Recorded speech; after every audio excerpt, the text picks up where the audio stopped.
Putra. Bertemu kembali pada webinar pada kesempatan kali ini. Setelah kita break dulu barusan ya, ada yang makan sate barusan, makan gulai.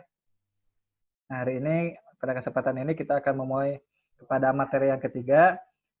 Kita menunggu dulu teman-teman yang lainnya. Mohon bagi teman-teman yang mengetahui teman yang tadi ikut dan sekarang belum masuk, silakan untuk diajak ataupun diberitahu dulu untuk segera masuk gitu. Kita akan mulai setelah semuanya ready seperti itu. Di sini baru 42 orang yang masuk, tadi sekitar 60 sampai 70 orang. Nah, masih ada sekitar 20 orang lagi yang belum masuk. Nah, kita tunggu dulu sebentar ya sambil kita bersiap-siap untuk masuk ke dalam acara.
Yang lainnya gitu kan, mungkin ada yang masih istirahat, makan dan sebagainya. Untuk itu kita akan segera memulai kegiatan untuk siang hari ini.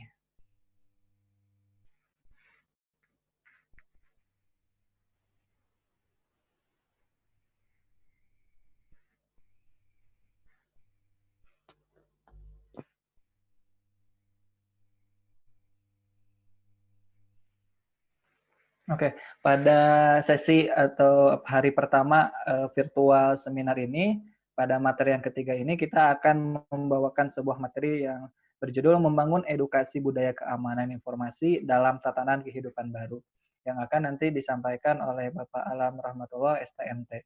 Nah, untuk materi ini gitu kan teman-teman semuanya, hari ini memang kita berbicara mengenai masalah security gitu kan. Setelah tadi pagi kita berbicara secara umum gitu kan, nih teknologi dan keamanan itu seperti apa.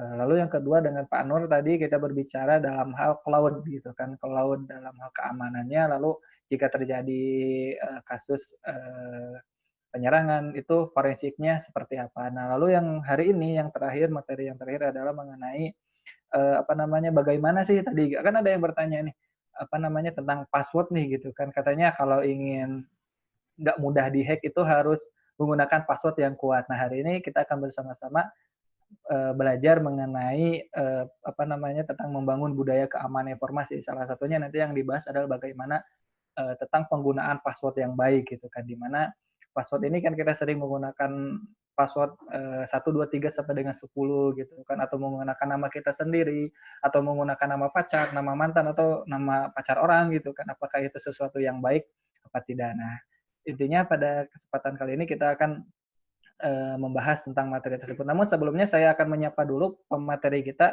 Pak Alam Rahmatullah. Apakah sudah masuk ke sistem? Assalamualaikum Pak Alam, boleh dihidupkan? Ya, waalaikumsalam warahmatullahi Oke, wabarakatuh. selamat siang Pak Alam. Segar benar ya, Pak.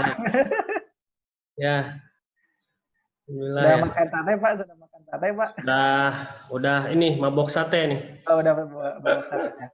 Baik, Pak, kita sebenarnya masih menunggu teman-teman yang lainnya gitu kan. Namun sambil menunggu gitu kan, kita akan dimulai saja untuk mengenai apa namanya materi Bapak pada hari ini mengenai membangun budaya edukasi. Boleh dibocorkan sedikit sih Pak. Tadi saya kan sudah kasih bocoran. Apakah memang benar kita akan membicarakan mengenai tentang penggunaan password yang baik? Salah satu materinya apakah seperti itu Pak? Betul, betul sekali ya. Jadi teman-teman nanti kita bahas mengenai gimana membuat password yang kuat tapi tetap mudah diingat gitu ya.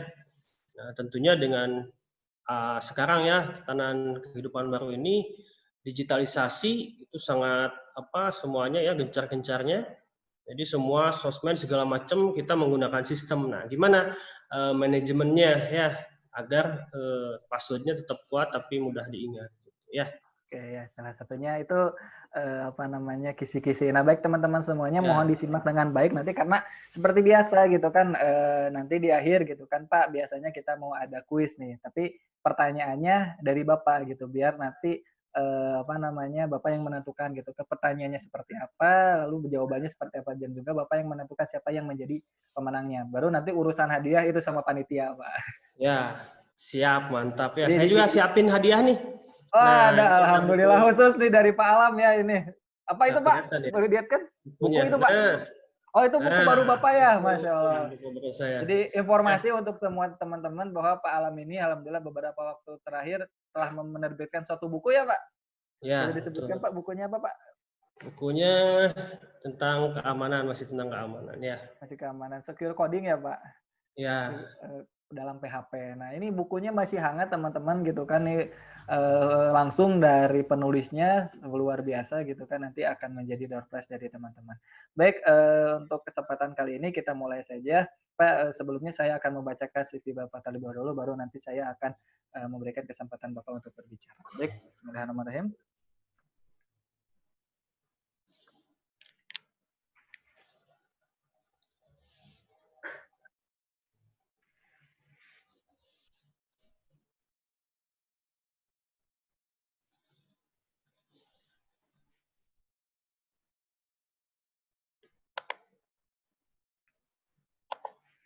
Oke, baik, sebentar Pak. Udah lumayan banyak Pak, udah lumayan banyak 51. Tadi sekitar 60 orangan.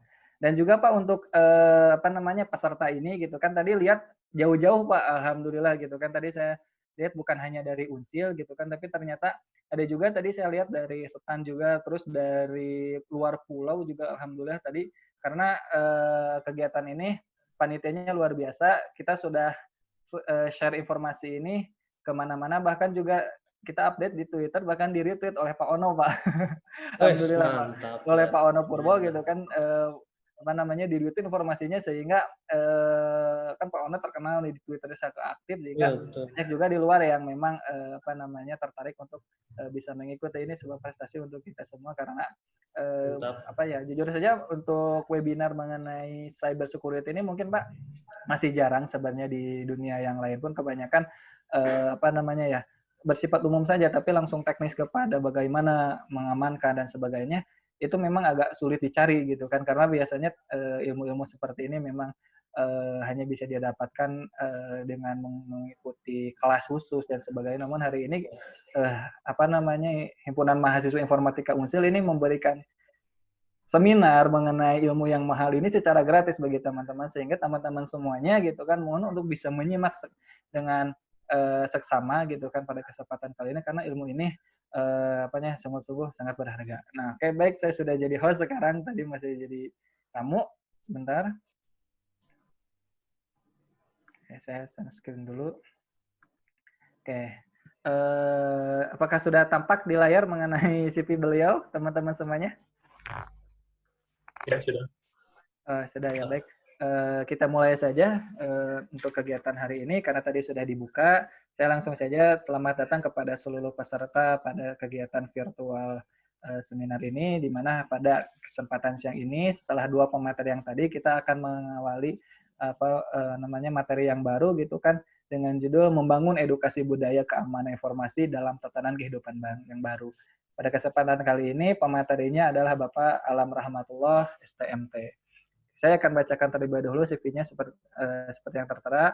Beliau lahir di Tasikmalaya pada 21 Desember 1987. Ini masih muda gitu kan, dosen yang masih muda. Alamatnya ada di Bening Regensi Blok A9 Kahuripan Tawang, Kota Tasikmalaya. Beliau orang Tasik dan pendidikan beliau dari SD sampai dengan SMA, sampai dengan S1 beliau menyelesaikan di Unsi di Tasikmalaya gitu kan. Baru S2 beliau menyelesaikan di Institut Teknologi Bandung pada tahun 2015.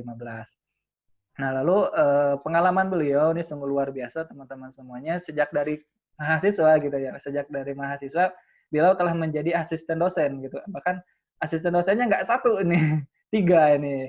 Ada asisten dosennya jadi algoritma pemrograman, lalu pemrograman internet, lalu juga jaringan komputer gitu kan. Jadi selama kuliah beliau berprestasi, pernah menjadi asisten dosen, lalu pernah menjadi guru juga, lalu pernah bekerja juga menjadi programmer di CV Haifa Infosarana Multimedia, lalu pernah menjadi staf IT juga di Komputer Multispesial sampai dengan sekarang beliau menjadi dosen, salah satu dosen di Informatika Universitas Siliwangi dari tahun 2013 sampai sekarang. Lalu beliau ini menjadi CEO ya, insya Allah beliau mendirikan sebuah perusahaan untuk kita belajar bernama youcoding.com. Nah, buat teman-teman yang ingin belajar pemrograman khususnya web ya Pak, untuk pemrograman web silakan untuk mengunjungi coding.com gitu. Di sana bisa belajar mengenai tentang pemrograman web pada khususnya. Beliau di sini juga tetap menguasai bahasa Inggris dan juga bahasa Indonesia dengan level yang baik. Nah, lalu untuk skillnya, beliau sangat luar biasa gitu kan. Operating system beliau jago gitu kan. Arsitekturnya juga bisa gitu kan. Apalagi tentang pemrogramannya tadi gitu, beliau bisa menguasai berbagai macam bahasa gitu kan. Servernya juga sama. Lalu untuk area of interest-nya gitu kan, beliau menyukai dalam information system, multimedia, lalu security yang hari ini akan kita bahas, pemrograman web, lalu juga web application. Nah, di sini mengenai publikasi beliau sebagai sivitas akademik sangatlah banyak gitu. Saya tidak bisa membacakan satu-satu, mohon maaf Bapak, di sini tertera ada belasan gitu kan. Bukan belasan ya, puluhan di sini gitu kan. Saya akan membacakan yang terakhir saja gitu kan. Yang terakhir tahun 2020 beliau bisa publikasinya sampai 1, 2, 4 ya Pak, Masya Allah luar biasa. Ada 4, yang terakhir ini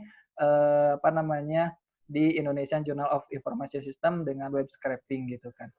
Lalu untuk konferensinya juga beliau telah mengikuti tidak hanya sekali gitu kan, tetapi luar biasa juga banyaknya gitu kan. Yang terakhir tahun sekarang pun beliau mengikuti walaupun dalam keadaan pandemi ya Pak, di Yogyakarta gitu kan, di sebuah kegiatan ISO ICT gitu. Lalu juga ini untuk penghargaan. Nah, ini luar biasa menjadi hal yang sangat mumpuni dari beliau. Ada 3 penghargaan gitu kan. Yang pertama mulai dari tahun 2018 gitu kan sebagai artikel terbaik pada seminar internasional Conference of Industrial Enterprise and System Engineering gitu kan. Ini di Universitas Telkom. Nah, lalu 2 tahun berturut-turut dari teman-teman yang luar biasa di Universitas Siliwangi beliau mendapatkan penghargaan dalam hak kekayaan intelektual dalam bidang pemrograman komputer. 2 tahun berturut-turut nih, 2019 sampai 2020, belum ada yang mengalahkan Bapak, luar biasa. Nah, hari ini kita akan belajar banyak dari beliau setelah kita mengetahui tentang kemampuan dan penghargaan yang beliau dapatkan.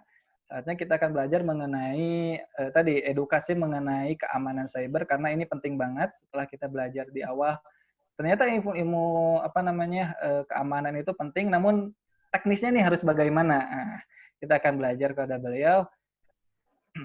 Baik Bapak, sudah siap? Saya akan screen-nya untuk Bapak. Siap. Baik. Mohon maaf ini yang tadi.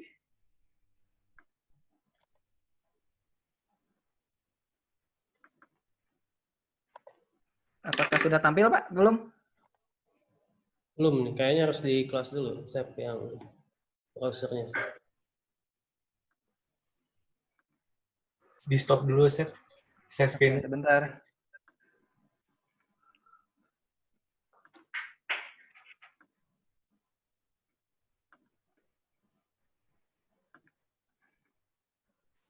Oke, sebentar. Dari saya yang Apakah Bapak saja? Bapak Oh saja. iya. Atau Bapak saja?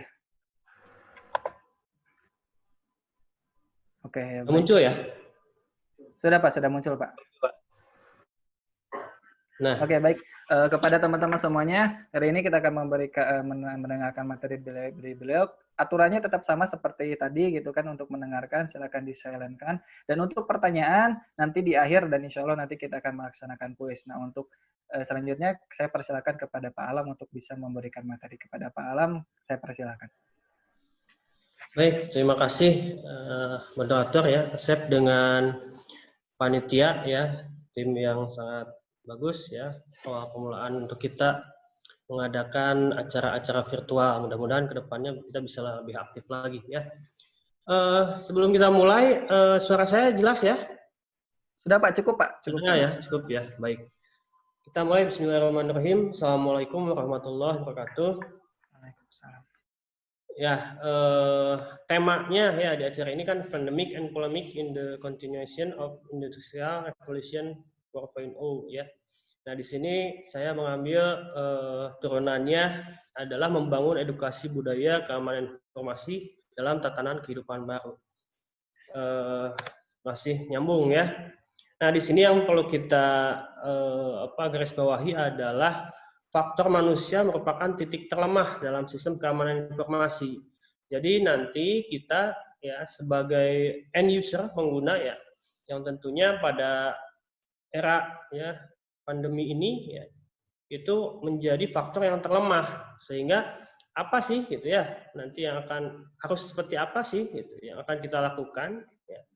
Hal-hal kecil namun berdampak gitu ya. Kalau di sini saya singkat membangun edukasi budaya jadi membukit ya, itu biar mudah diingat aja. Nah, seperti kita ketahui ya, pemanfaatan teknologi pada era pandemi ini sangat besar ya.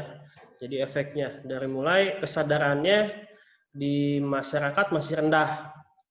Kemudian informasi yang sudah menjadi hal yang sangat penting. Segala macam ya, sekarang muncul tren COVID segala macam ya, digitalisasi itu sudah sangat cepat sekali. Sosmed ya, itu. Teknologi merupakan sudah bagian dari kehidupan sehari-hari ya. Tadi yang saya bilang digitalisasi ya di sosmed gitu. Ya, banyak sekali Twitter, Instagram ya, segala macam itu sudah bagian dari kehidupan kita. Kemudian di fintech juga ya, sekarang banyak uang-uang digital ya, ada Dana kan ya, Oppo dan segala macamnya. E-commerce apalagi ya, belanja karena kita sulit keluar, harus diam di rumah, stay di rumah. Nah, ini e-commerce semakin meningkat ya. Tokopedia, Bukalapak ya, dan sebagainya. Lalu di travel, nah ini mungkin di travel ini agak menurun ya.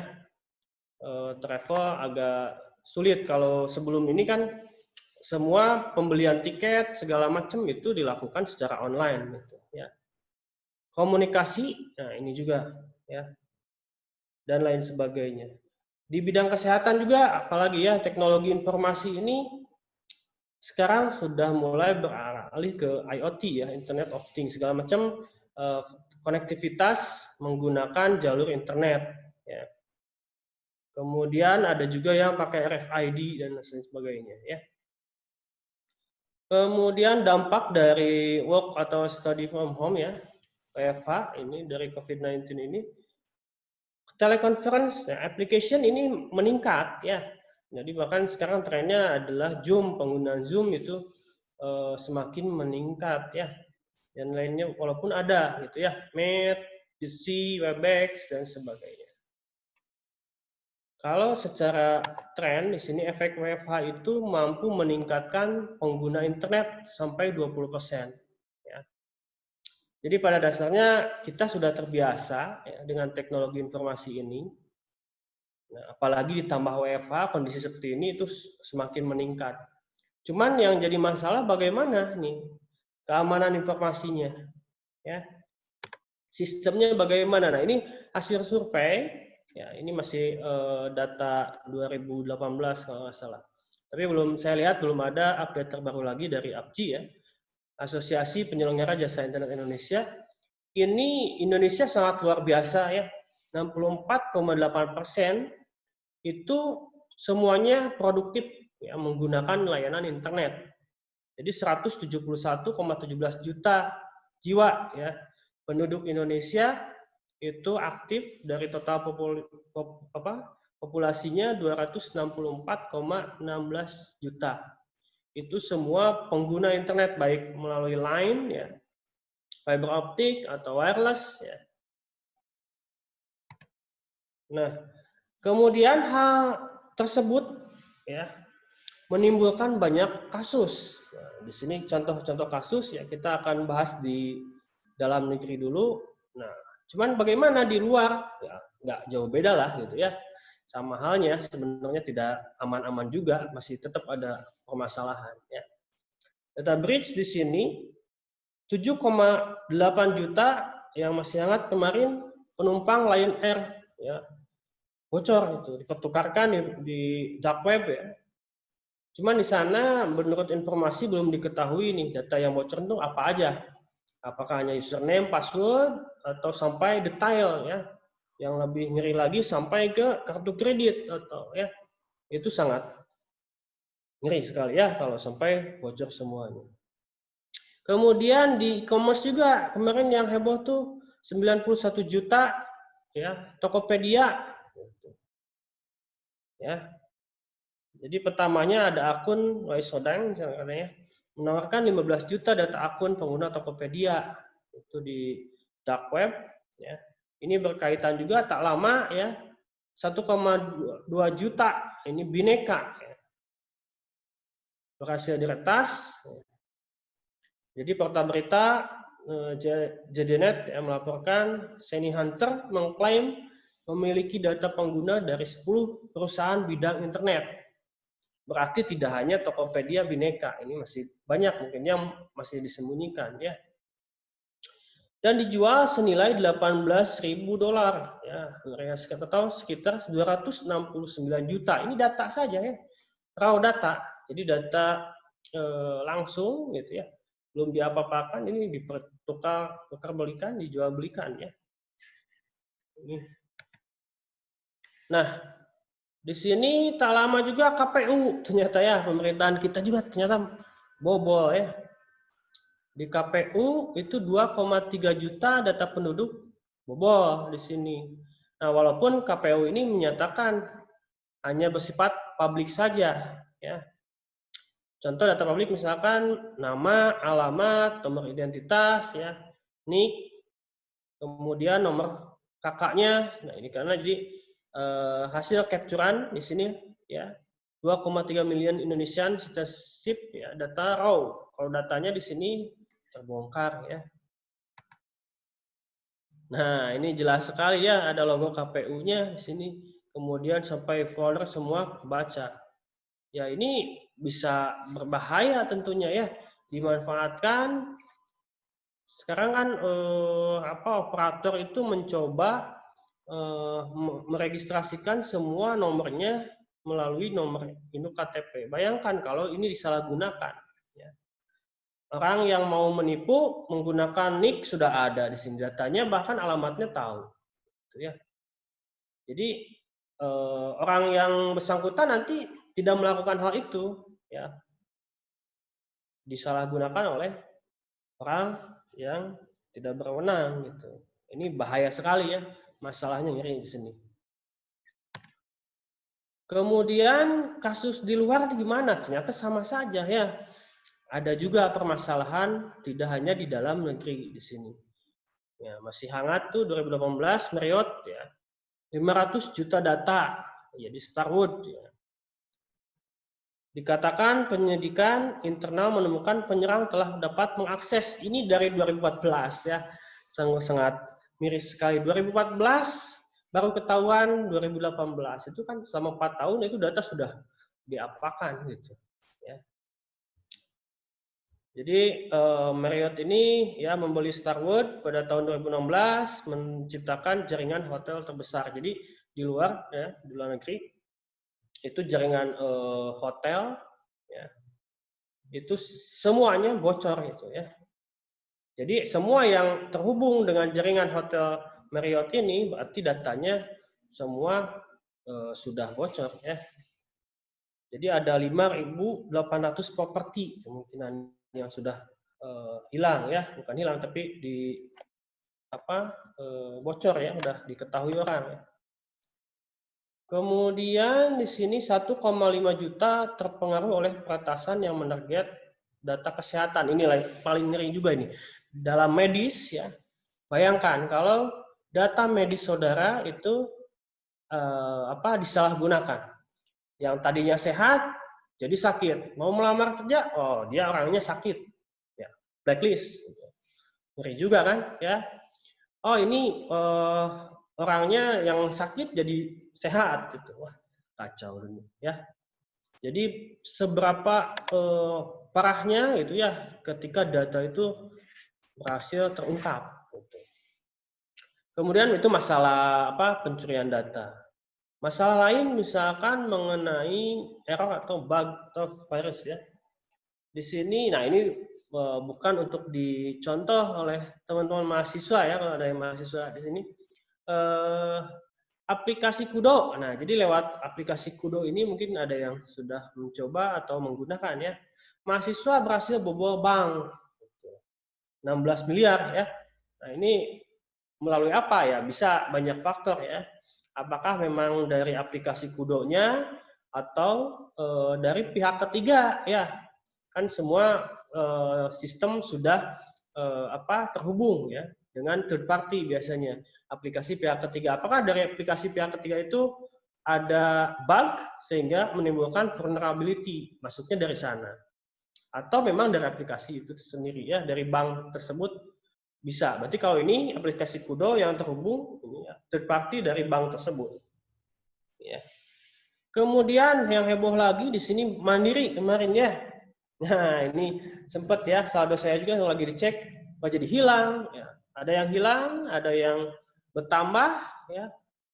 Nah, di sini sekretaris perusahaan Bank Mandiri Rohan Hafaz menyatakan bahwa perubahan tersebut terjadi pada saat perpindahan proses per sistem ke backup. Jadi sistemnya kan nggak cuma satu ya, sistem banyak sistem. Jadi perpindahan data mungkin ya ada sinkron, data yang nggak sinkron.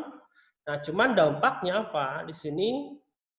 Errornya ya menyebabkan 10% nasabah Bank Mandiri ya ngaco. Jadi saldonya ada yang berkurang, ada yang bertambah. Nah, mirisnya orang Indonesia di sini ya ketika saldo bertambah itu masyarakat mengambil uangnya. Nah, berarti ada yang mengambilkan, ada yang mengambil, ada yang mengembalikan gitu ya. Itu ngeri juga di sini. Kemudian masalah lain ini yang lagi tren adalah ransomware. Ini banyak sekali variannya. Ya, terakhir kasus yang saya pernah temukan itu di teman rekan saya ya di Unsil itu kena ransomware. Variannya adalah tipe terbaru.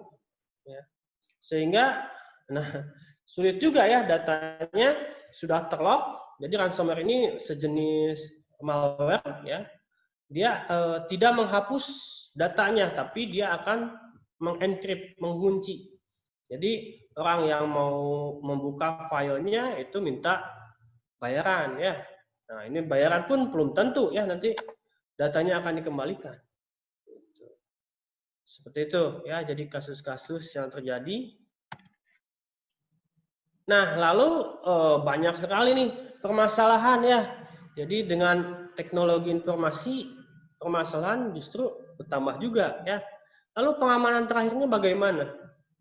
Tadi data sudah terambil oleh orang lain gitu ya. Data sudah tercuri, harus bagaimana? Nah, pengamanan terakhir ya. Apakah di sini pertanyaannya tersebar data yang tersebar tersebut disimpan secara plain text ya, artinya raw data. Jadi data namanya ya, atau tidak. Di sini tentunya mereka juga kayak tadi Tokped ya, itu datanya si hacker sudah mencoba sharing nih gimana cara mendapatkan kode atau membongkar enkripsinya. Ya, karena perlindungan terakhir itu adalah menggunakan encryption ya. Jadi penyandian. Nah, contoh caranya di sini adalah hash ya, hashing. Itu biasanya dilakukan pada password. Jadi password kita kalau disimpan pada sistem itu tidak plain text ya. Jadi teks bukan teks aslinya, tapi sudah dikodekan sedemikian rupa dengan algoritma tertentu gitu ya, atau fungsi tertentu sehingga datanya adalah acak. Ya. Contoh di sini ada teks informatika ya, itu dihash menggunakan MD5 ya dan lain sebagainya. Itu datanya adalah acak. Nah, cuman di hash ini nilainya akan sama. Gitu. Jadi kalau MD5 nilai hashnya 32 karakter, berarti sama, semua data akan 32. Ini tergantung aturan dari algoritma atau fungsi dari hashingnya. Gitu. Nah, yang menjadi masalah gimana lagi? Nilai hash ini ya 32 karakter itu udah tersebar juga. Ya. Tersebar di internet. Sehingga ketika password kita misalkan passwordnya adalah balon. Balon nilai hash-nya berapa? Itu ketika kita search di Google itu ya dengan mudahnya itu kebaca. Jadi nah, cuman bukan berarti itu dikembalikan atau di decrypt ya. Jadi data itu adalah dicocokkan. Jadi nilai hash ini tidak bisa dikembalikan. Jadi hanya satu arah saja. Ya. Nilai hash adalah one way ya, satu arah saja. Tidak bisa dikembalikan ke plain text. Cuman dicocokkan nilai hash sejumlah 32 karakter ini dicocokkan dengan nilai hash yang sudah diketahui bahwa itu adalah plain text-nya balon tadi. Ya. Jadi gimana lagi tekniknya? Kita lakukan dengan istilah namanya salting ya, bukan salah tingkah tentunya. Ya. Di sini nilai hash tersebar, lalu tambah salting. Sehingga ketika passwordnya informatika, ya kita tambahkan salt. Salting ini dari kata salt, ya, artinya garam. Kita tambahkan unsil, sehingga nilai hash, ya, tadi informatika sejumlah 32 karakter itu akan berbeda nilainya ketika ditambahkan, kita bumbui dengan garam. Gitu. Ya, begitu juga dengan password yang lain. Kita tambahkan nilai salt, gitu ya, salting tadi. Sehingga walaupun data hash password tadi balon contohnya ya tersebar, itu ketika dicocokkan dengan nilai hash yang sudah pakai salting itu tidak akan cocok. Dianggap password yang berbeda. Nah, jadi fungsi dari salting sendiri itu untuk mengelabui nilai dari password yang aslinya. Itu ya. Jadi pengamanan terakhir tetap kalau data branch ya itu tadi itu adalah pada kehandalan dari enkripsi, kriptografinya. Ya. Jadi nanti kalau saudara di informatika ya itu banyak level pengamanan. Jadi selain di fisik, di software, ya, di sistemnya, di OS-nya, nah ini berlapis. Jadi kalau di manusia itu seolah nggak telanjang gitu ya. Jadi password telanjang, balon udah balon aja, nggak seperti itu. Jadi pakai kaos dalam, pakai baju, pakai jaket, ya, pakai baju pelindung, pakai helm, nah segala macam. Jadi banyak lapisannya. Ya. Jadi mekanismenya ini salah satu contohnya pengamanan terakhir yaitu di sana. Kemudian di sini yang menjadi pertanyaan lagi, lalu mengapa ya masalah keamanan informasi menjadi populer di sini ya? Seperti yang saya bilang tadi, ya, jumlah kejahatan di cyber security ini akan terus bertambah seiring dengan perkembangan teknologi. Sekarang teknologi semua digitalisasi di era tatanan kehidupan baru ini, ya yang mengharuskan kita seminar ini secara daring online. Ya. Pembelajaran secara online, pasti di situ celah ya keamanan kejahatan itu akan terus bertambah. Nah, tinggal kita sesuai judul materi ini dari sisi kita ya sebagai end user bagaimana lah hal kecil tapi berdampak ya untuk semuanya. Karena nanti tidak hanya di sisi yang saya bilang tadi fisiknya, softwarenya, tapi dari end user kita penggunanya juga bagaimana. Ya. Nah, hal tersebut karena apa? Pertama tadi meningkatnya aplikasi bisnis yang menggunakan teknologi informasi ya. Jadi semakin banyak ya e-commerce yang di-online kan. Beda lagi hal dengan kalau zaman dulu bank tidak online itu kecil kemungkinan untuk peretasan ya. Jadi itu bagaimana cara meretasnya secara fisik. Berarti langsung ke tempatnya. Kalau sekarang kan internet ya. Kemudian yang kedua desentralisasi server. Jadi yang dulu hanya single ya, server satu server saja, sekarang wah gitu ya. Saudara bisa bayangkan server Google itu ada di mana? Ya, itu tersebar di seluruh negara, gitu, ya. Sehingga menyebabkan administrator ini semakin harus ya, ekstra ya, harus bertambah SDM-nya juga.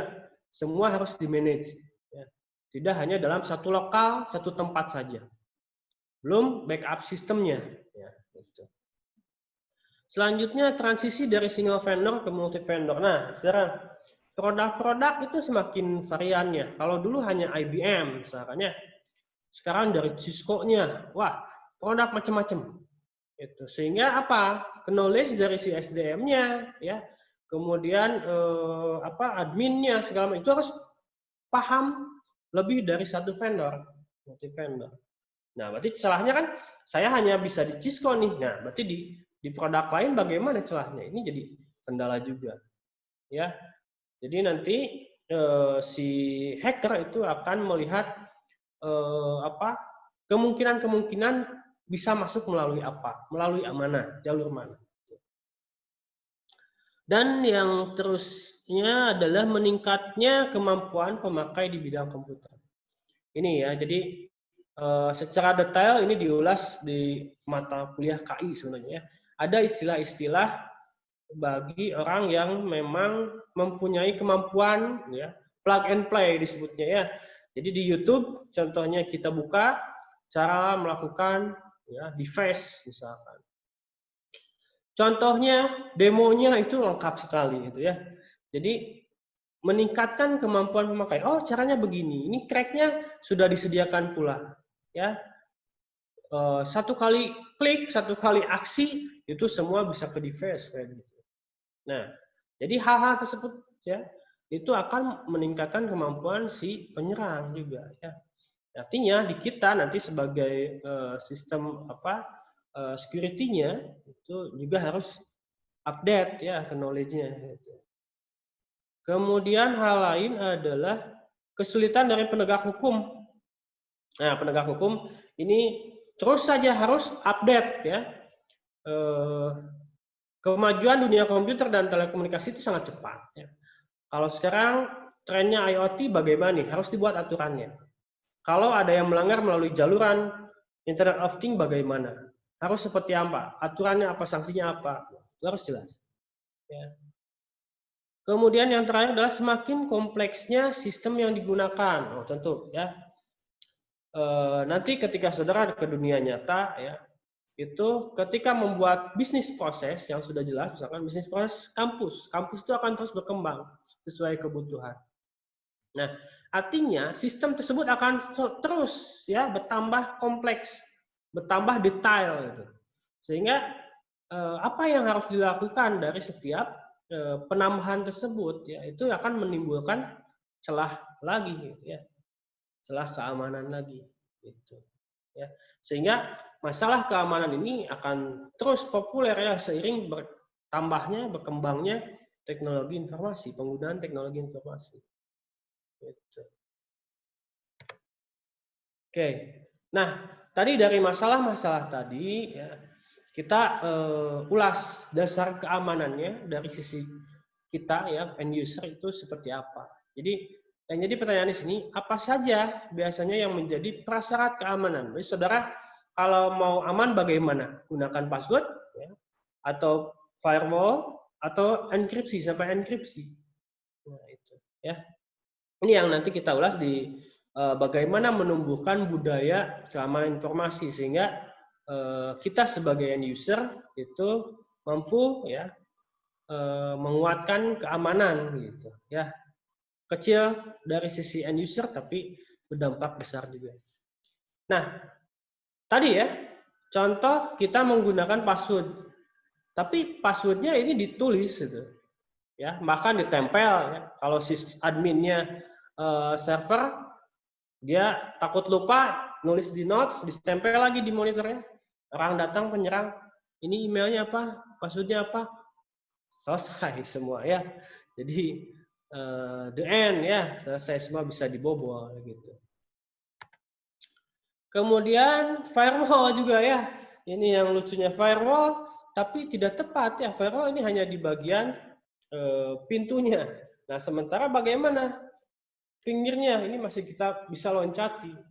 Jadi, ya, walaupun misalkan ya firewall ini semua kita pagari, tapi masih tetap ada tangga, gitu ya, masih ada jalan juga, gitu. Ya. Jadi sesuaikan dengan nanti nilai apa yang akan kita amankan, gitu ya. Data apa yang akan kita amankan, sesuaikan dengan jenis keamanannya, ya.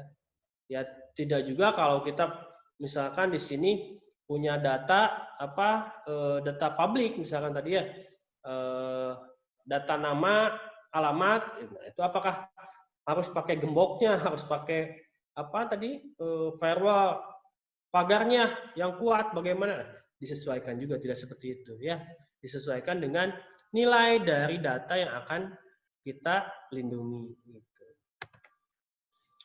Nah, dilihat dari segi enterprise ya, arsitektur, kita bisa lihat di sini tidak hanya dari sisi kita sebagai end user. Jadi semua ini adalah berperan dalam keamanan informasi. Dimulai dari organisasi. Nah, di sini ada people, berarti kita bagaimana mengedukasi orang-orang agar menggunakan misalkan sosial media yang bijak ya.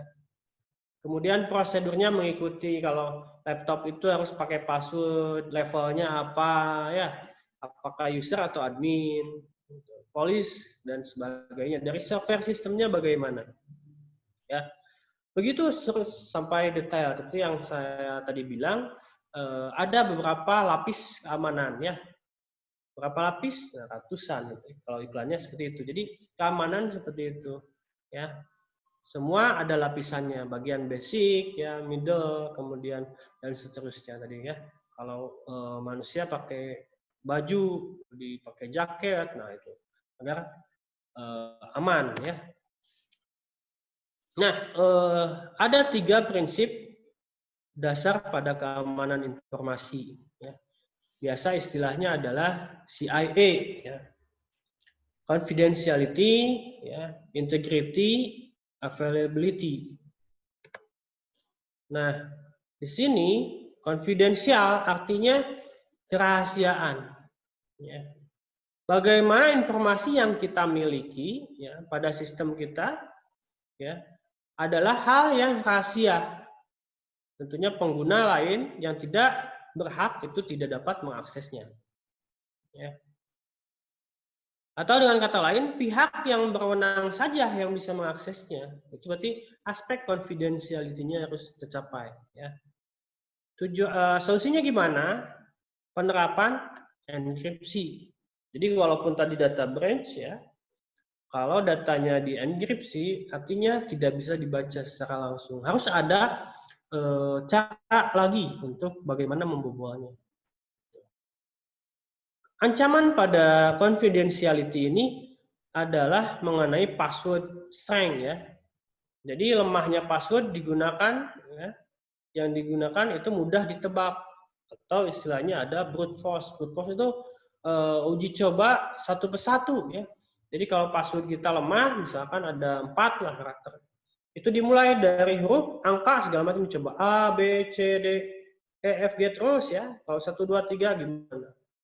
Nah, tentunya bukan manual, sekarang toolsnya sudah mesinnya canggih-canggih, jadi semua dilakukan secara sistemik ya.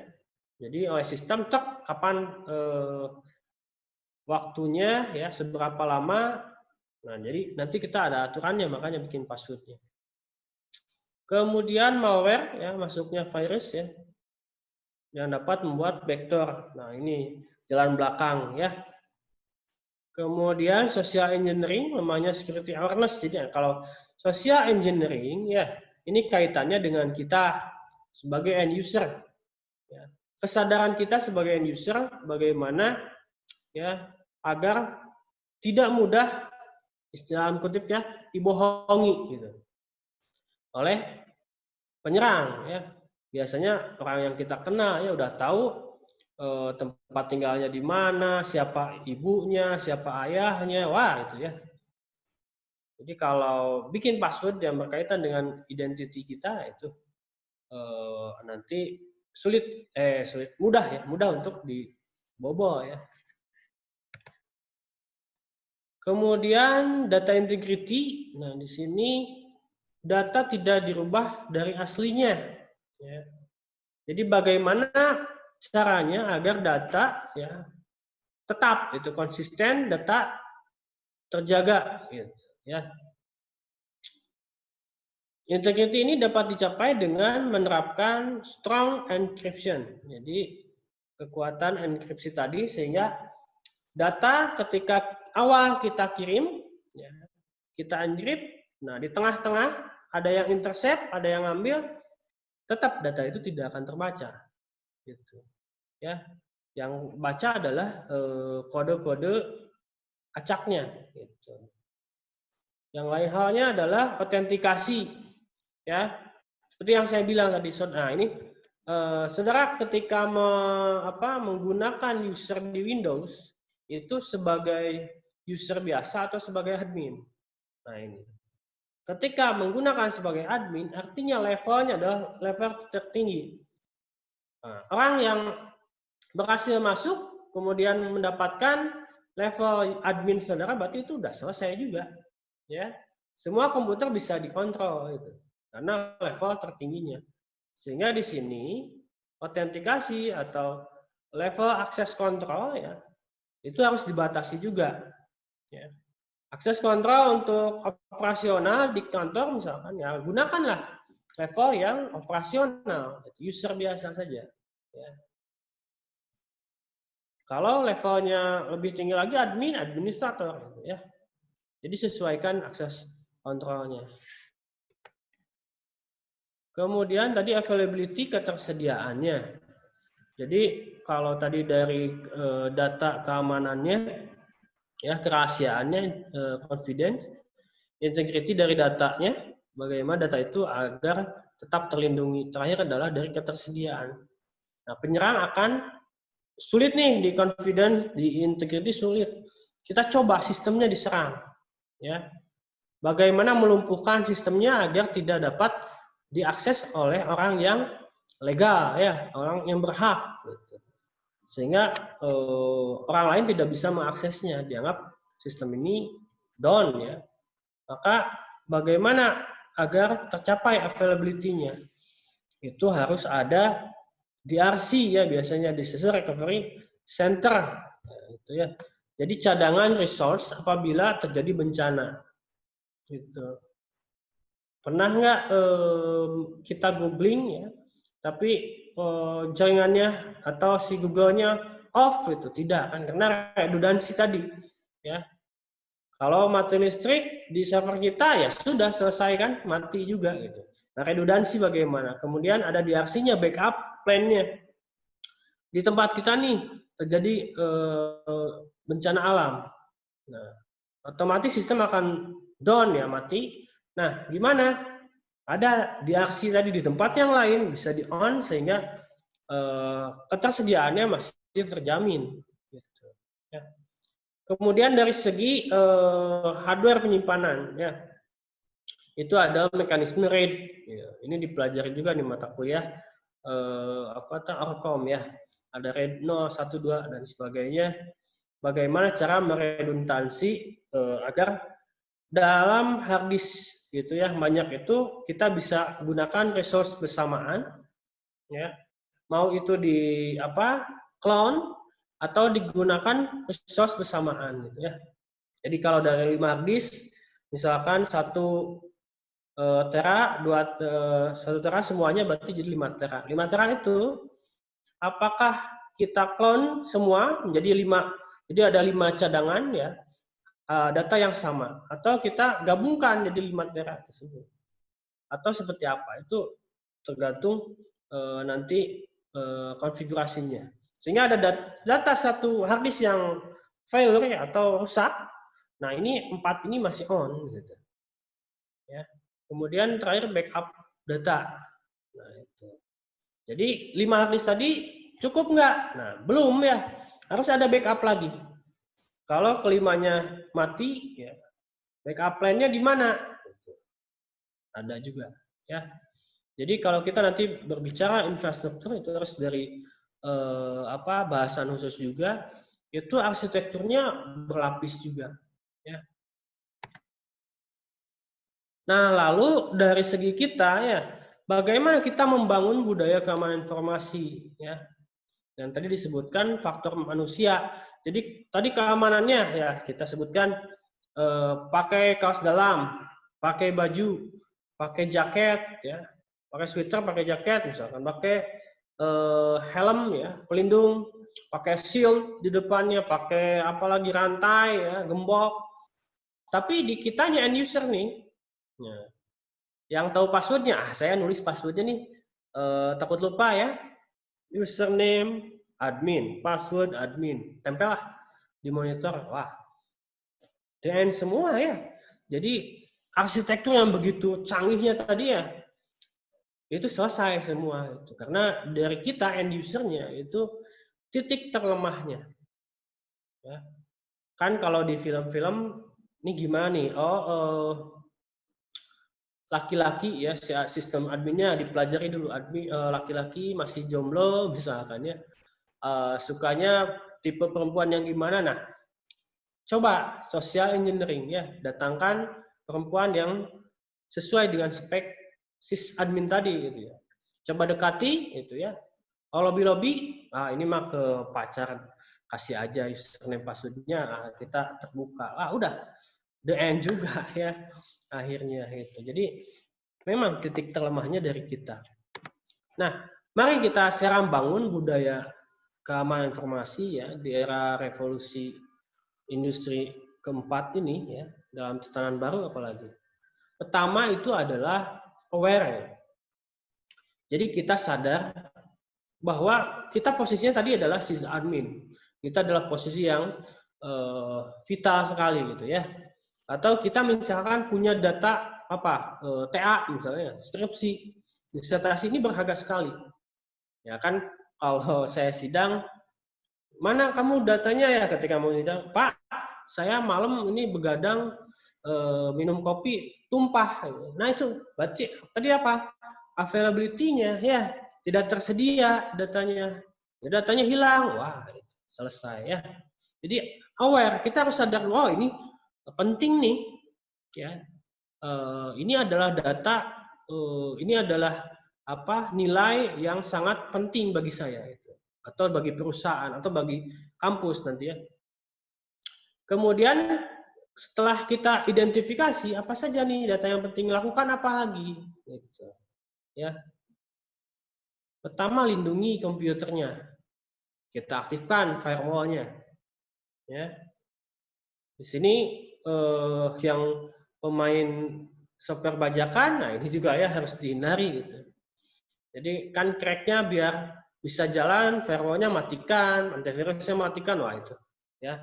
Itu budaya keamanan yang jelek sekali gitu. Kemudian gunakan password yang kuat. Nanti kita ulas di akhir bagaimana password kuat ya. Karena kan masalahnya ini kalau mau bikin password kuat lupa. Nah itu. Kalau bikin yang mudah diingat, passwordnya lemah. Nah itu bagaimana kita ya nanti agar passwordnya kuat tapi mudah diingat juga. Nah ini PR bersama sebenarnya ya, yang jadinya nantinya bisa dijadikan kajian untuk penelitian TA, ya, skripsi, bagaimana pola habit manusia di Indonesia misalkan ya, dengan pengetahuan pembuatan password tadi yang mudah diingat tapi kuat. Gitu. Kemudian autentikasi 2 faktor. Nah ini sistem sekarang sudah mulai menggiring ke arah sana. Ya. Contoh di perbankan.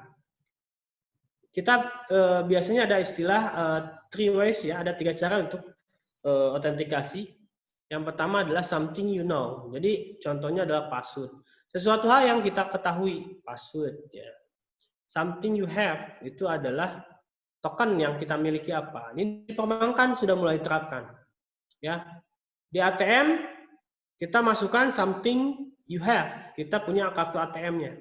Masukkan. Si sistem akan meminta lagi something you know, PIN-nya kita masukkan, ya. Jadi ada 2 faktor autentikasi.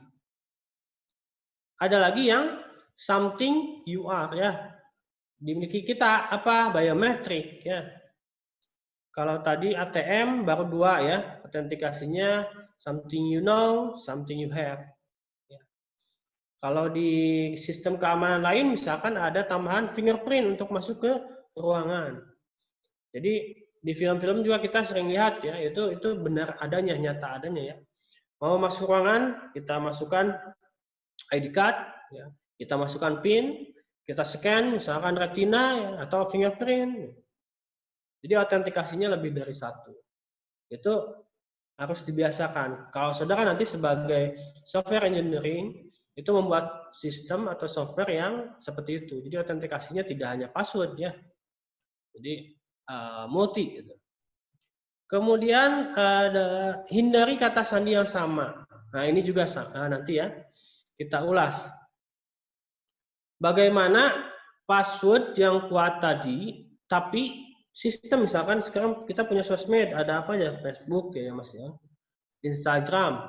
Passwordnya nggak sama gitu. Nah, bagaimana? Tapi mudah diingat juga tetap. Nanti di akhir ya kita ulas lagi. Kemudian hati-hati dengan pengintip. Nah, ini banyak kasus ya. Mak-mak biasanya ini ya. Di ATM itu lagi masukin kartu ya. Nggak aware ya di sekitar kita siapa. Kita kan ada kaca kecil. Kita lihat bisa di sana. Oh, yang di belakang kita tuh siapa? Ya, hati-hati dengan pengintipan secara fisik skimming itu banyak sekali. Ya. Kalau secara digitalnya berarti tadi ya ada intercept, pengintaian, ada hal-hal lain yang mengenai jalur komunikasi yang kita gunakan. Ya. Kemudian perbarui perangkat lunak dan plugin. Nah, ini ya. Jadi fungsinya update itu adalah membenahi hal-hal atau fungsi yang menjadi celah keamanan atau menjadi bug, gitu ya. Jadi saudara kalau update misalkan OS, update handphonenya, itu dilihat detail update-nya apa, perbaiki biasanya bug fix gitu ya. Kemudian ada crash, bug crash atau apa lagi, itu selalu update ya. Terbarui sesuai dengan data terbaru ya, versi terbaru. Nah, di sini tidak menggunakan software bajakan, pastikan download dari sumber terpercaya. Saudara minimal ya, kalaupun tidak beli itu cari yang versi edukasi. Ya, sekarang mulai software-software mulai menggiring ke arah misalkan ada dari Google juga, Google Apps for Education. Jadi kalau yang komersilnya berbayar, untuk versi edukasinya ini gratis. Gitu. Kemudian kalau di programming, di tools-tools, misalkan yang saya tahu tuh PHP Storm ya. Nah itu ada edisi student ataupun teacher-nya. Jadi edukasinya. Jadi saudara secara full ya packaging dari software tersebut itu kita dapat full fiturnya. Tapi tidak dibayar ya, gratis. Menggunakan edukasi, mode edukasi tadi ya. Jadi kita bisa biasanya ada pengajuan bahwa kita dari lembaga mana, ya kita sebagai student atau lecturer ya, sebagai dosen atau pengajar atau studentnya. Nah, kemudian nanti ada key yang legal dari sana ya, dikirimkan ke kita sehingga kita atau bahkan sekarang autentikasi menggunakan loginnya ya, email passwordnya itu sehingga terbaca ketika login dengan autentikasi dengan email tersebut kita menjadi pro ya, ataupun di biasanya GitHub ya, GitLab itu yang tadinya hanya fitur basic itu bisa jadi pro gitu ya. Kemudian gunakan aturan 321. Nah, ini berkenaan dengan availability ya, ketersediaan. 321 misalkan yang pertama adalah tadi mempunyai data backup pada sisi cloud, misalkan tadi dibahas mungkinnya di sisi cloud kita punya. Sisi apa lagi? Backup misalkan fisik ya. Komputer ada. Kemudian satu lagi backup misalkan dari sisi hard disk eksternal, flash disk itu. Jadi 3 data ini kita punya gitu, punya salinan. Sehingga satu rusak ya, masih ada yang lain. Karena kasus yang terjadi itu adalah ya tadi saya bilang terakhir di rekan saya disertasinya itu laptopnya dicuri orang. Nah, ini cuman yang lucunya backup-nya disimpan di mana? Oh, di hard disk eksternal. Nyimpennya di mana? Di tas yang berisi laptop tersebut.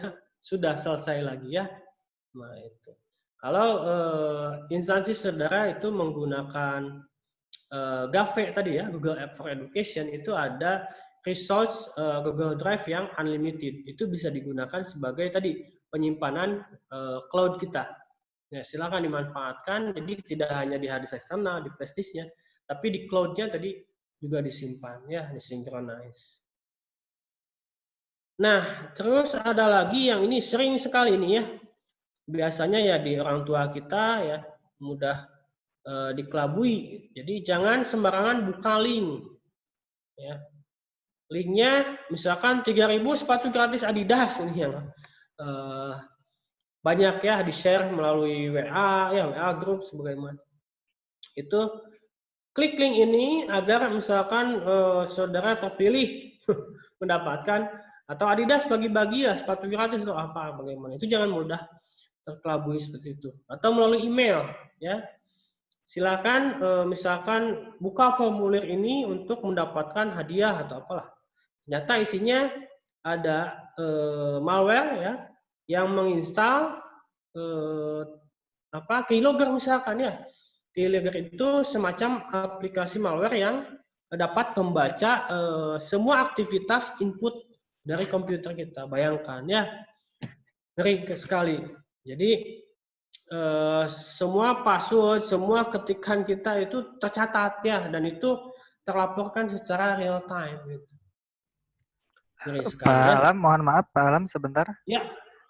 Reminder Bapak 15 menit lagi, mohon maaf. Oh iya tadi telat ya. Oke. Saya kita percepat ya. Jangan buka sembarang, cermat bermedia sosial ya tadi. Jadi data tadi kalau saudara data-datanya pribadi itu jangan sampai di-share ya, saudara tinggal di mana. Nah, ini kaitannya dengan jangan membentuk pola. Misalkan jam 7 saya pergi sekolah, saya pergi kuliah, jam 10 makan di mana, itu ya jam 12 itu pulang atau apa. Pola tersebut itu akan memberikan bonus sekali ya kepada si attacker atau penyerang. Itu dia akan keluar rumah jam sekian. Dia udah tahu pola tersebut sehingga itu menemukan ini cocoknya subuh nih tidur misalkan atau jadwal hari Minggu malam Minggu dia akan tidur di mana itu di luar rumahnya. Nah, penyerang itulah di sana ya. Oke. Password. Nah, ini tadi kita skip ya. Skip. Lalu passwordnya bagaimana nih? Membuat password. Di sini kombinasi password yang biasa orang Indonesia lakukan adalah ini tanggal lahir ya. Tadi udah kita ulas di awal. Jadi ketika saudara nanti menggunakan password based on tanggal lahir ya, tanggal jadian ataupun tanggal putus ya, itu sangat mudah sekali untuk dibobol ya. Apalagi misalkan oh dia sukanya es krim ya, passwordnya es krim, selesai. Kemudian, nah ini mungkin nanti diulaslah sambil di-share ya slide-nya. Karakteristik sandi yang lemah itu adalah berdasarkan pertama kamus ya tadi. Kalau passwordnya balon, mobil, itu terlalu mudah ya. Itu istilah kamus khusus umum ya. Berdasarkan nama saya Alam, password Alam, udah. Namanya siapa atau nama orang tua, password Alam, nama orang tua misalkan siapa. Dicoba masuk, udah selesai. Pendek ya, berdasarkan keyboard, ya. Menyerupai nilai plat atau merek tertentu, misalkan Adidas, passwordnya udah selesai. Dia sepatunya penggemar Adidas, udah. Ya. Nah, praktek kata sandi yang salahnya gimana? Di sini daur ulang tadi ya, password digunakan berulang. Sistem sudah mulai beralih ke arah sana ya. Ketika password minta diganti, misalkan per 6 bulan lah, itu akan mendeteksi password lama apa. Dan tadi Adidas, misalkan, yang sekarang adalah naik, ketika kita gunakan Adidas lagi tidak bisa. Nah, itu sistem sudah mulai ke arah ke sana. Ya, menulis ya, yang tadi kita ulas. Nah, lalu yang kuat bagaimana? Itu kebalikannya dari tadi. Ya, setidaknya mengandung password, digit, karakter, dan sebagainya. Ya. Atau didasarkan pada suatu frasa ya. Frasa sandi misalkan Nah ini karakteristik kata sandi yang kuat berarti KKSYK misalkan passwordnya KKSYK. Apa ya? Orang lain tidak tahu tapi kita makna karakteristik kata sandi yang kuat KKSK jadi passwordnya. Oke, seperti itu ya. Jadi orang lain sulit tapi kita mudah ingat. Tema kali ini apa? Membangun budaya misalkan ya.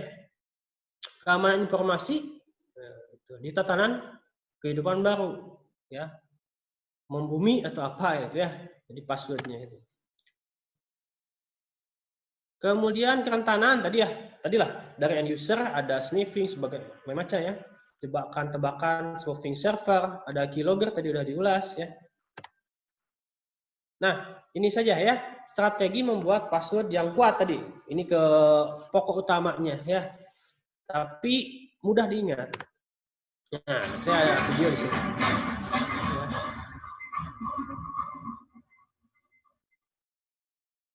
Jadi jika kamu tidak bisa menggunakan password manager, kita bikin. Kesukaan kita apa? Oke. Spesial karakternya apa?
Maaf Pak, untuk suara videonya belum kedengaran.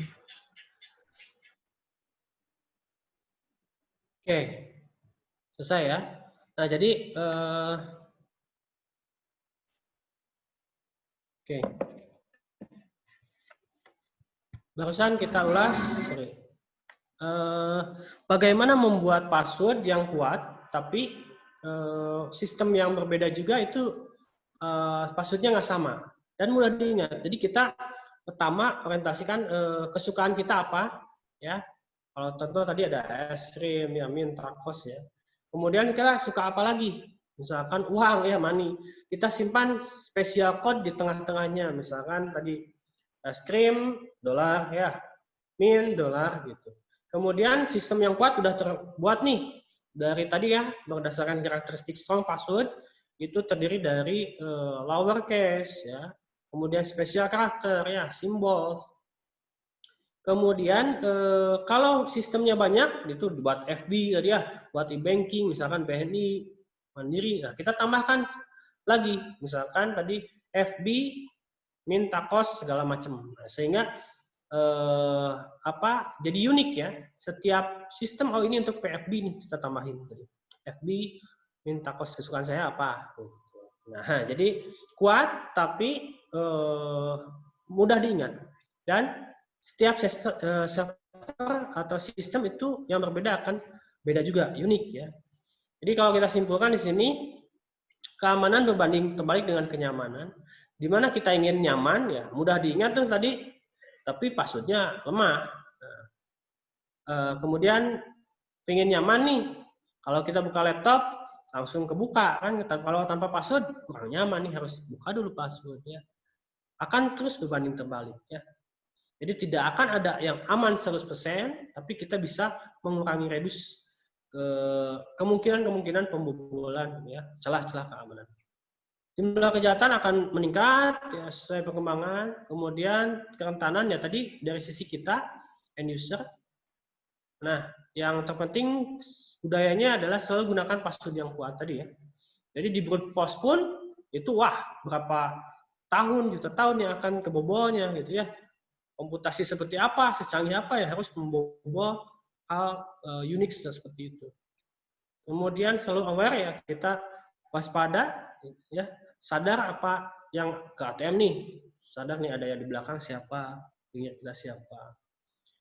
Yang terakhir adalah selalu gunakan produk legal dan up to date. Yang terpenting tadi ya, minimal saya nih nggak mampu beli, ada nggak versi edukasi, nah carilah itu. Oke, ternyata habis ya. Itu mungkin barangkali, mohon maaf, saya tidak bisa berlama-lama karena waktunya ya. Ya, baik. Saya serahkan kepada moderator ya. Oke. Baik, terima kasih kepada Pak Alam yang telah memberikan materi yang luar biasa tentang ini, penting banget ya tip and trick mengenai khususnya tentang membuat password. Nah, Pak, baik, selanjutnya seperti yang dijanjikan di awal bahwa kita akan ada kuis nih bagi teman-teman yang kelihatannya udah mulai nunduk-nunduk. Nah, sekarang ayo kita bangun gitu kan, siap-siap Ya. karena hari ini ada khusus gitu kan, ada kuis khusus dan ada hadiah khusus juga dari Pak Alam. Nah, untuk kuis yang pertama, ini special edition, kita serahkan kepada Pak Alam dulu gitu kan, nanti kan ada 2 ya Pak, dari panitia 1, dari Bapak 1 yang door prize depan. Nah, sekarang kami persilakan kepada Bapak dulu nih yang door prize yang dari Bapak. Nanti pertanyaannya dari Bapak. Nah, untuk teman-teman gitu kan, nanti ketika Pak Alam sudah menyebutkan soalnya, silakan seperti tadi di raise hand gitu kan, secepat mungkin. Nanti siapa yang cepat dan tepat dia akan mendapatkan hadiah dari Pak Alam. Mangga Pak untuk soalnya untuk teman-teman semuanya. Oh ya, baik. Apa ya? Saya yang mudah aja deh ya. Kira-kira kalau dari materi yang barusan saya sampaikan ya, tadi kan ada salah satu ciri membuat strong password itu berdasarkan perasa ya. Kira-kira kalimat atau password apa yang cocok dari tema judul yang saya bawakan itu untuk membuat perasa yang kuat gitu. Silakan. Oke. Ayo. Ini hadiahnya buku terbaru dari Pak Alam loh. Silakan yang sudah mengetahui jawabannya. Nah, itu bukunya dilihatin tuh ya. Buku terbaru dari Pak Alam nih, special edition.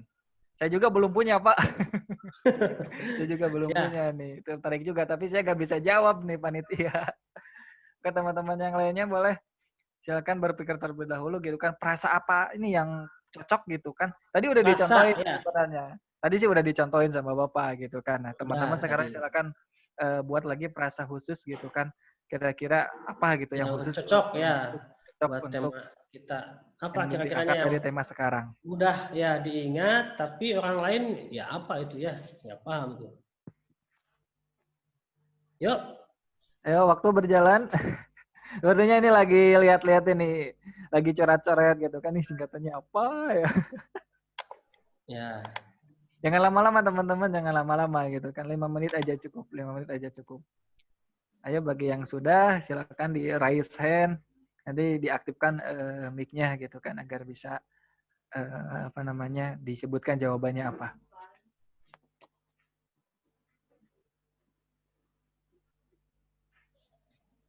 Yuk, mana? Belum ada, belum Masa ada sih? nih. Wah. Ini masih ada belum ya? Ini banyak nih dari sekian 57 orang ada lah gitu kan. Bawa ada yang dari chat aja itu, dari chat. Sayang chat. Siapa nih Kang Muhammad Zikri Dairi lagi nih. Menggunakan karasus-susus tanda baca atau angka. Ya, Perasaannya apa gitu ya? Perasaannya rasanya apa? Perasaannya apa password gitu. yang cocok ya, password berdasarkan judul yang atau materi yang disampaikan itu. Kira-kira apa?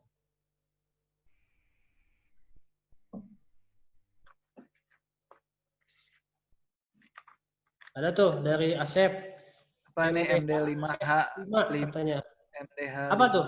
Coba diaktifkan Asep Mustafa. Wah, namanya sama. Oke, Kang Asep Mustafa boleh di-on-kan, dijelasin apa maksudnya nih? Ya. MD5H5. Ya, assalamualaikum warahmatullahi wabarakatuh. Waalaikumsalam. Waalaikumsalam. Mungkin dari saya apa itu yang MD5, MDH5 yang apa? Ya, jadi password ini Yang enkripsi. Ini Itu mungkin maksudnya passwordnya MDH5 atau apa? Ini jenis enkripsi. Passwordnya. Oh ya, maksudnya apa nih MDH5 tuh? Ini kayaknya jenisnya ya. Ya, MD5. jenisnya gitu ya. Oh, MD5. Oh. MD5 ya. Yang saya tanyakan passwordnya. Oh, passwordnya. Password yang bisa kita buat gitu ya dari teori yang dibahas tadi. Bisa dari Google, bisa dari apa? Password yang kuat, tapi bermakna. Oke, Pak Asep kurang tepatnya. Kang Dikri boleh? Halo, Kang Dikri. Sudah di-unmute, silakan. Nah, ini katanya nih contohnya Seek for Life, nah MDD. Bisa dijelasin maksudnya apa? Halo, Kang Dikri? Ya, silakan. Halo.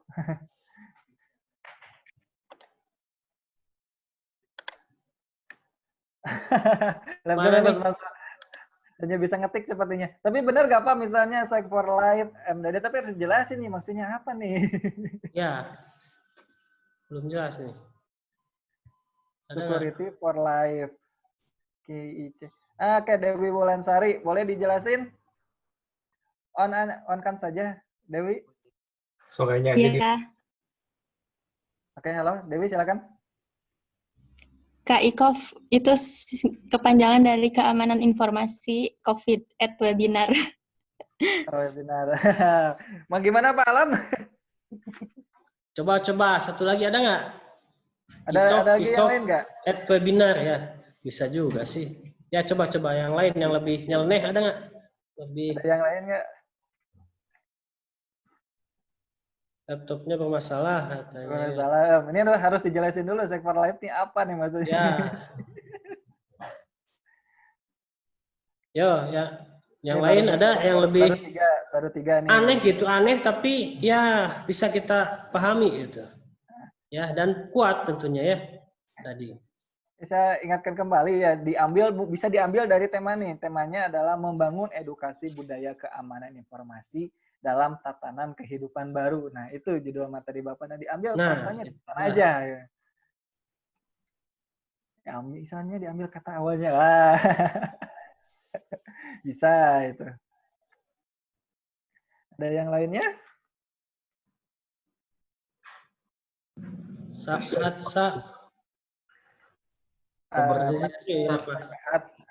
Nanti. Pak Nur masuk nih. Pak Nur masuk, halo Pak Nur. Ya, ikut monitor aja ini. Oh iya Pak. Kirain mau jawab juga Pak. Enggak, monitor aja. Itu lumayan Sakit itu. hati saat COVID-19. Maksudnya itu Sakit Pak. hati saat COVID. Sakit hati saat COVID-19. Ya Allah. LDR mungkin LDR gitu kan, akhirnya pacarnya direbut orang nih. Oke, sudah ada 1, 2, 3. Ingat banget kalau putus momen ingat terus. Ah, bisa. Ingat banget kalau putus, momen pasti ingat terus. Jadi putusnya saat COVID gitu. Jadi passwordnya ingat gitu, sakit hati saat COVID-19. Oke, ini nyeleneh nih. Baik Pak Alam, mungkin dari ketiga orang ini silakan Bapak untuk memilih siapa yang berhak untuk mendapatkan doorpass dari Bapak nih. Ada Kang Muhammad Jiki Jairi, Dewi Wulansari, yang satu lagi, yang tadi kurang tepat ya Pak. Iya. Berarti di antara dua ini nih. Ya, berarti di sini yang lebih nyeleneh kayaknya yang Jikri ya. Kalau Dewi itu terlalu formal ya. Terlalu formal ya. Oke, baik ya. Bapak sudah memutuskan kepada Kang Muhammad Dikri Deli ya. Ya baik. Nanti untuk teknisnya akan dihubungi oleh panitia sambil berkoordinasi dengan Pak Alam. Itu baru satu. Itu baru satu. Nah, sekarang satu lagi nih. Ini dari panitia gitu kan. Barusan dapatkan hadiah dari Pak Alam. Nah, sekarang pertanyaan dari panitia mah sederhana gitu kan, sederhana. Kalau yang nyimak pasti bakal tahu gitu kan. Konsepnya masih sama, silahkan nanti yang tahu untuk raise hand gitu kan. Kalau nggak raise hand, tapi diutamakan yang raise hand sih nantinya gitu kan. Kita pengen lihat sih seganteng apa mereka atau secantik apa gitu kan. Nah, dalam pertanyaannya seperti ini, simak baik-baik ya. Dalam membangun budaya keamanan informasi gitu kan, apa saja sih yang harus kita lakukan? Sebutkan minimal 3 saja. Tadi banyak kan gitu kan, membangun budaya keamanan informasi itu banyak banget gitu kan. List-listnya banyak gitu. Nah, sebutkan minimal 3 saja, nanti akan dapat hadiah. Silakan raise hand. Yang sudah menang tahan ya, yang sudah menang tahan gitu kan. Yang belum silakan.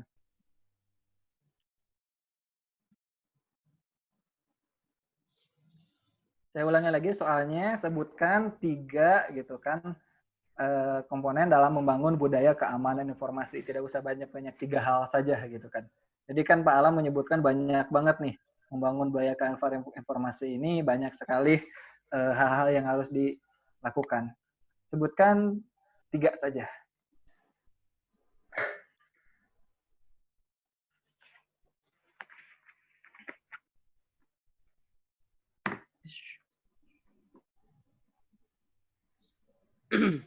Sudah ada? Sepertinya lagi googling dulu ini. Masih mikir kan. Lagi mikir kayaknya nih. Mikir nih. 3 aja. Jangan banyak-banyak. Cukup 3 saja. Membangun budaya keamanan informatika itu apa saja? Minimal 3.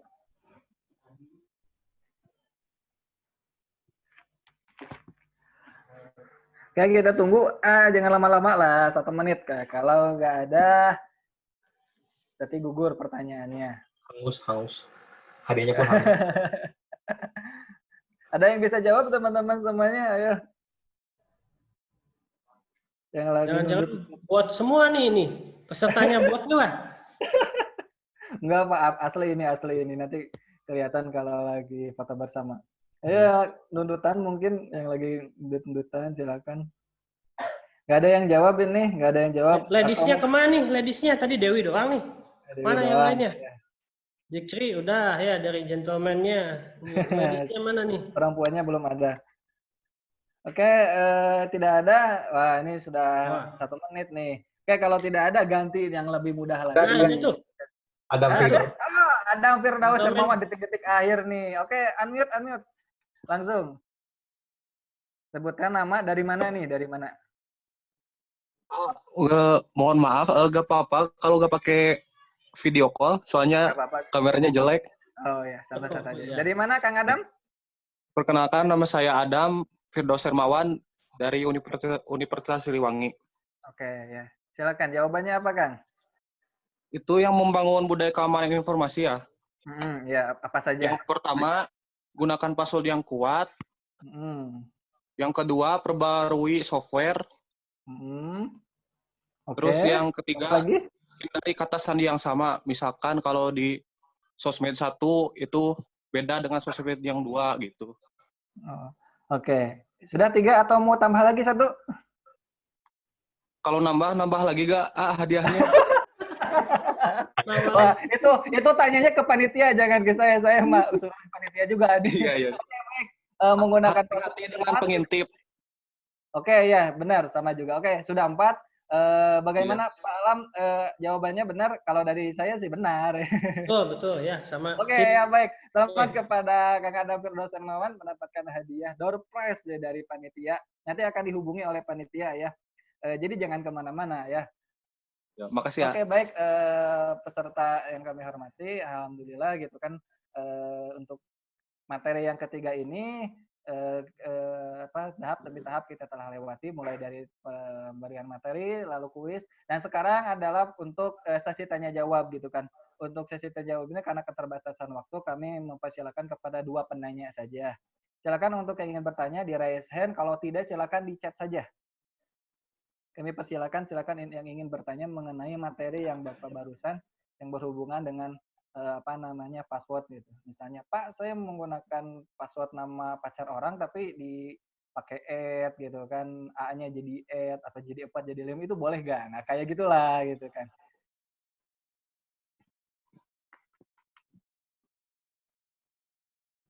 Ada yang ingin bertanya? Oke, 2 pertanyaan saja ya teman-teman semuanya.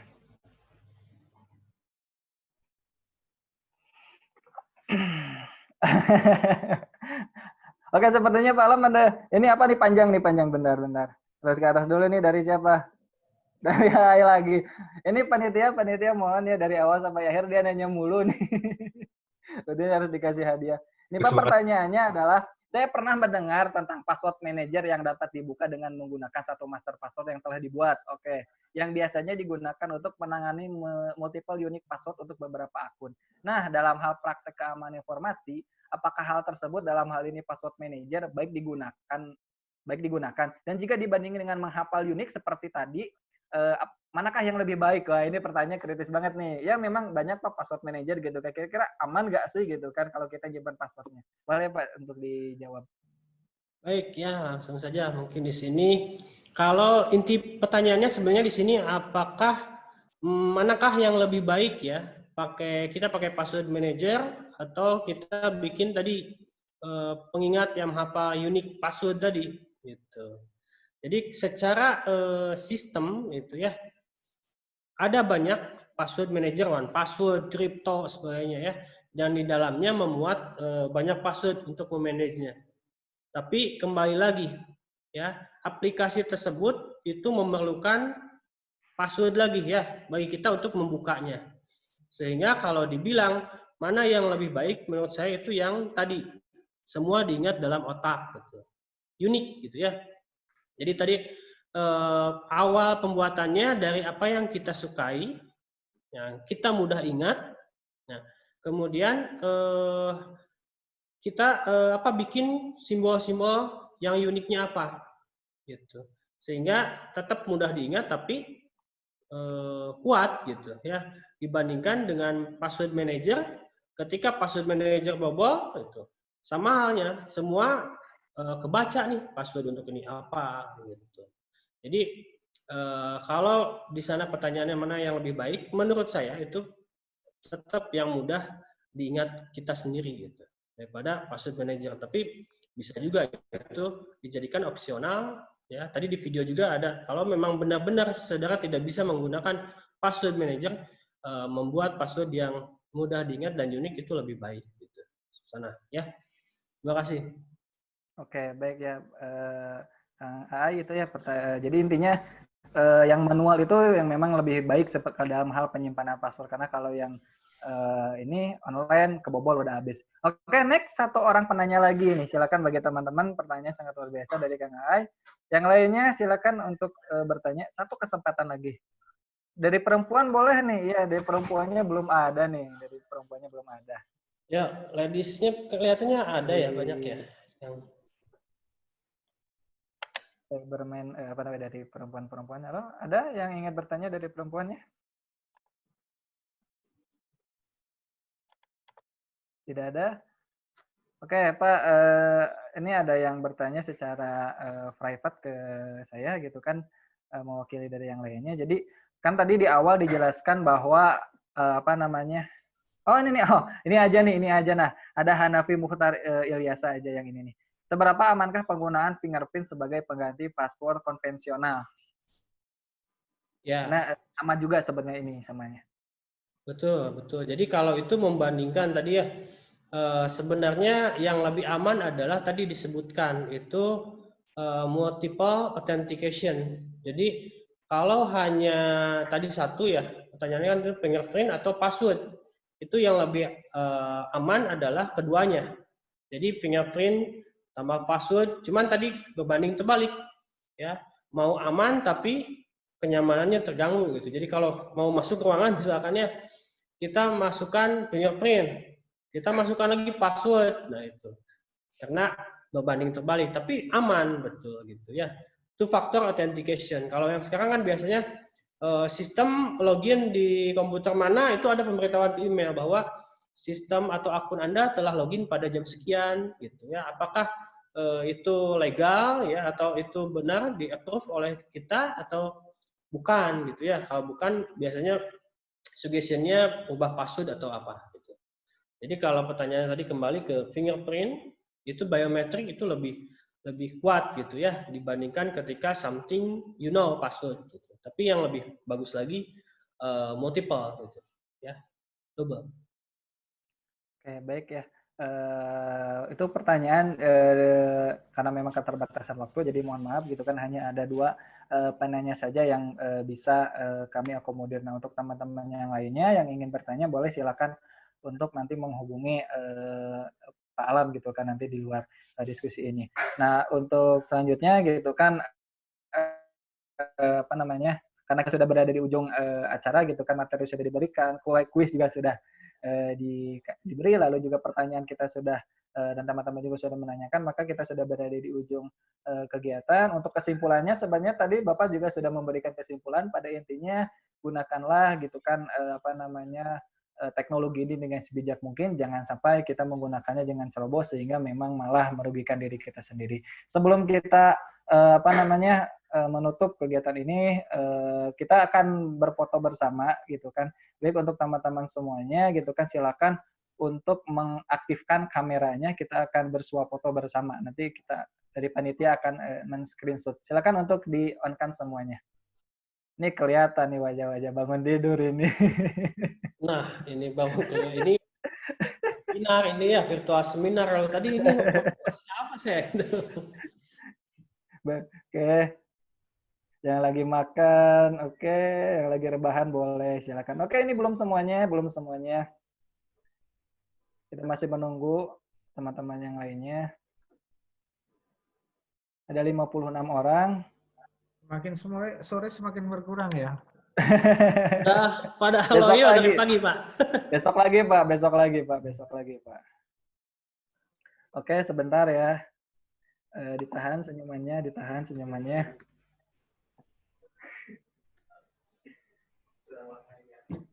Gak ada tag-nya nih, 3, 2, 1-nya siapa nih? Kegantengannya sama kecantikannya dikeluarkan gitu.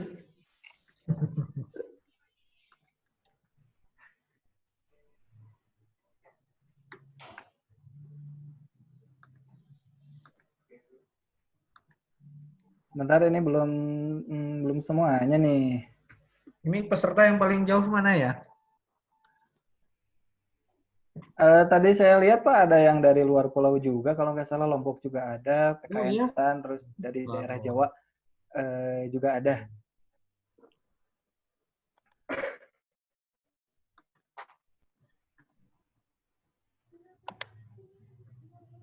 Oke, sebentar.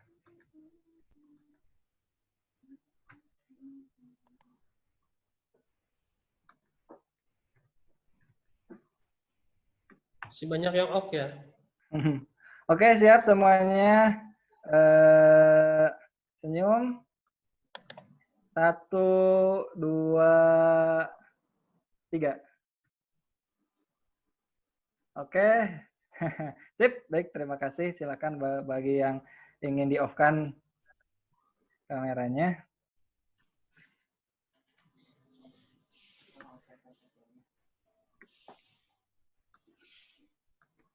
Oke, baik, peserta yang kami hormati, gitu kan, alhamdulillah kegiatan virtual seminar yang diadakan oleh Himpunan Mahasiswa Informatika Universitas Siliwangi dari materi pertama sebagian materi 3 pada hari ini telah selesai, gitu kan. Terima kasih atas kontribusinya, dan kita akan bertemu pada esok hari. Esok hari kita masih ada 3 pemateri lagi yang luar biasa, gitu kan. Dari ini kita full belajar mengenai cyber security. Besok juga akan ada materi-materi baru, gitu kan. Masih banyak hal yang akan menggugah inspirasi dan juga awareness kita, gitu kan. Tentunya kita akan mengisi waktu kita dengan hal yang baik. Nah, lalu juga ini untuk materi nanti akan insya Allah di-sharekan oleh lewat panitia-panitia yang lainnya. Lalu juga untuk teman-teman semuanya, gitu kan, untuk menambah pengalaman juga untuk sebagai saran dan sebagainya, silakan untuk bisa mengirimkan kritik dan sarannya kepada panitia. Boleh nanti lewat menara hubung yang sudah tertera di pamflet, gitu kan, untuk kebaikan dari kegiatan ini. Akhir kata, saya Asep Nurul Huda, gitu kan, sangat-sangat berterima kasih kepada seluruh peserta yang hadir pada hari ini, dan juga ketiga pemateri dari awal, Pak Nirawan, lalu Pak Nur Widyasono, dan terakhir Pak Alam Rahmatullah yang telah memberikan materi yang sangat luar biasa dan memberikan ilmu baru yang sangat penting bagi kita, dan juga kepada seluruh peserta yang sangat luar biasa dari pagi sampai dengan menjelang asar ini masih masih semangat untuk mengikuti. Jangan lupa besok kita akan bertemu lagi di kegiatan yang masih sama di jam dan tempat yang sama. Jadi siapkan paket dan sebagainya. Itu saja mungkin dari saya pribadi sebagai pembawa acara atau moderator. Terima kasih atas perhatiannya. Mohon maaf bila ada kesalahan dan sebagainya. Wabillahi taufiq wal hidayah. Assalamualaikum warahmatullahi wabarakatuh. Waalaikumsalam warahmatullahi wabarakatuh.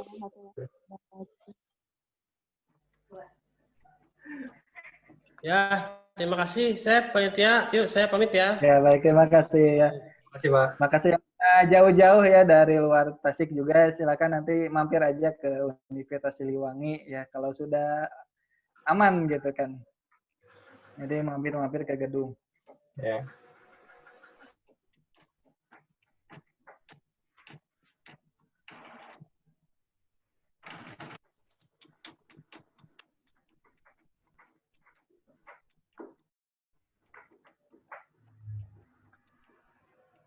Kopi lah.